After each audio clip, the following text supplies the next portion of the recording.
Letter 31. My dear, my very dear Wormwood, my poppet, my pig's knee.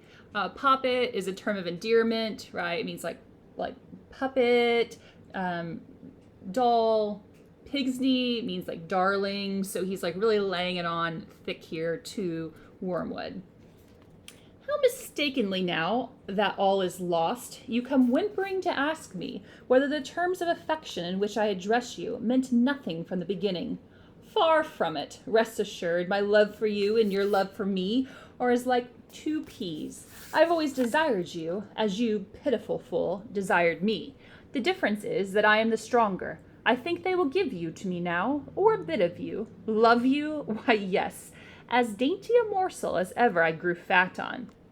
Screwtape and Wormwood have no love for one another, right? So every time that Screwtape has said, my dear Wormwood, or your affectionate uncle, he hasn't actually meant it. And in turn, Wormwood has never loved Screwtape, right? He tried to turn him into the police and so forth and so on. And so we see in this first paragraph, number one, Screwtape does not love Wormwood, and number two, that apparently Wormwood has failed because Screwtape is talking about eating him now, because in hell, right, the strong eat the weak instead of supporting them. They demolish them. You've let a soul slip through your fingers. The howl of sharpened famine for that loss re-echoes at this moment through all the levels of the kingdom of noise, down to the very throne itself. It makes me mad to think of it. How well I know what happened at the instant when they snatched him from you. There was a sudden clearing of his eyes, was there not, as he saw you for the first time, and recognized the part you had had in him, and knew that you had it no longer. So apparently the patient has died. And when he was dying, he became aware of the influence that Wormwood had had on his mind, and the fact that Wormwood now no longer has that influence because the patient is in heaven. Just think, and let it be the beginning of your agony, what he felt at that moment, as if a scab had fallen from an old sore, as if he were emerging from a hideous, shell-like teeter, as if he shuffled off for good, and at all a defiled, wet, clinging garment. By hell, it is misery enough to see them in their mortal days taking off dirtied and uncomfortable clothes and splashing in hot water and giving little grunts of pleasure, stretching their eased limbs. What, then, of this final stripping, this complete cleansing? The more one thinks about it, the worse it becomes. He got through so easily. No gradual misgivings, no doctor's sentence, no nursing home, no operating theater, no false hopes of life. Sheer, instantaneous liberation. One moment is seen to be all our world, the scream of bombs, the fall of houses, the stink and taste of high explosive on the lips and in the lungs, the feet burning with weariness, the heart cold with horrors, the brain reeling, the legs aching. Next moment, all this was gone. Gone like a bad dream, never again to be of any account. Defeated, outmaneuvered fool. Apparently, from what we gather, the patient died in an air raid, right? So you had the planes come in, bomb London, and he died during an air raid. Did you mark how naturally, as if he'd been born for it, the earth-born Vernon entered the new life? How all his doubts became in the twinkling of an eye ridiculous. I know what the creature was saying to itself. Yes, of course, it always was like this. All horrors have followed the same course, getting worse and worse and forcing you into a kind of bottleneck till, at the very moment when you thought you must be crushed, behold, you were out of the narrows and all was suddenly well.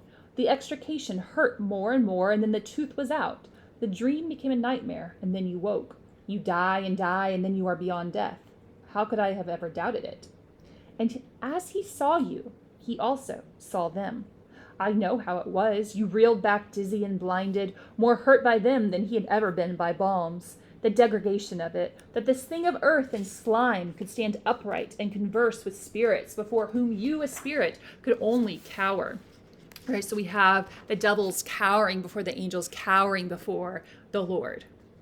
Perhaps you had hoped that the awe and strangeness of it would dash his hope. But that is the cursed thing. The gods are strange to mortal eyes, and yet they are not strange. He had no faintest conception till that very hour of how they would look, and even doubted their existence. But when he saw them, he knew that he had always known them, and realized what part each one of them had played at many an hour in his life when he had supposed himself alone, so that by now he could say to them one by one, not, "Who are you?" but, "So it was you all the time." So I think that's cool. And to me, the way I'm interpreting this is that he's talking about the Trinity, right? The Father, the Son, the Holy Spirit, and how they worked in his life when he became a Christian. And so when he dies, he looks and says, "So it was you all this time, right? Helping me, guiding me." So I think that's a pretty cool kind of like visual to have. All that they were and said at this meeting woke memories. The dim consciousness of friends about him, which had haunted his solitudes from infancy, was now at last explained.